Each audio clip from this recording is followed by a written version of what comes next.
Oh, Hey there, Rain. Looks like someone's done with class for the day. yep, just got out. Wait, is that? Yep, Angie's brand new bike. We started building it for you, but then we had a change of heart. I just couldn't tear you away from your current ride after you'd grown so attached. Now I feel bad, considering I pretty much did just that to you. Your new one's got a pretty cool design, though. Don't get too jealous. Specs are pretty much the same as yours. Well, before Angie tunes it up and adds her custom gear for distance riding, that is. But distance riding would mean... You're planning on going off on some big journey, aren't you? 10 points to Rain. I just felt like it was time for me to go out and see the world for myself. My martial arts teacher did the same thing once, so I'm sure it'll be a valuable experience for me. The plan for now is to travel through the entirety of Zemuria.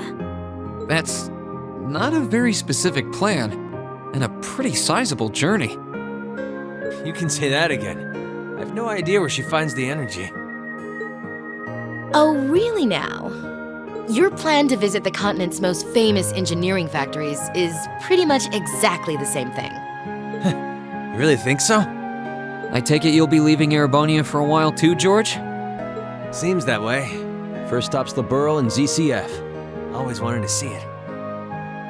After that, I got my heart set on a trip to the Epstein Foundation over in Lemont State. While I'm at it, I think it'd be nice to pay a visit to the Verne Company in Calvert, too. Will you even be able to get into Calvert at this point? Hey, I didn't say it'd be easy, but I think I can pull some strings. The real reason for this trip is to figure out what I can do as an engineer to help smooth over our international relations. Meeting the continent's finest engineers and discussing things with them should really help get the ball rolling on that. You've thought that far ahead.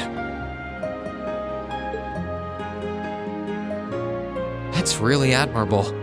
I hope you can find a way to make that happen, even though I feel kind of hypocritical saying that, as someone who participated in the war. Don't beat yourself up over it, Reen. You have nothing to be ashamed of. That was your only option, given the way the Chancellor set things up. Your actions actually helped us avoid an even longer, more brutal war.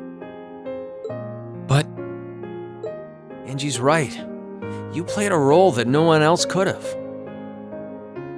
Just think, if things kept going the way they were going, we could have been at war with all of Crossbell. I don't even want to imagine the number of lives that would have been lost if you hadn't stepped in the way you did. Of course, us telling you whether or not you should feel guilty doesn't matter. It all comes down to you facing your own feelings over what you did. But there's one thing we'd like you to remember as you do. You're not alone, Rain. You've got friends who understand why you did what you did. sometimes I wonder how I was lucky enough to get such good ones. Thanks, you guys. This really helps. Don't mention it. On a completely different note, why don't you pay Valimar a visit while you're here? You spared no expense making sure he'd be nice and cozy in there. I think I will. But not to discredit your coziness efforts or anything, but he seems fine no matter where I leave him. Well, aren't you a sweet chevalier? Maybe I'll check in on him in a bit too.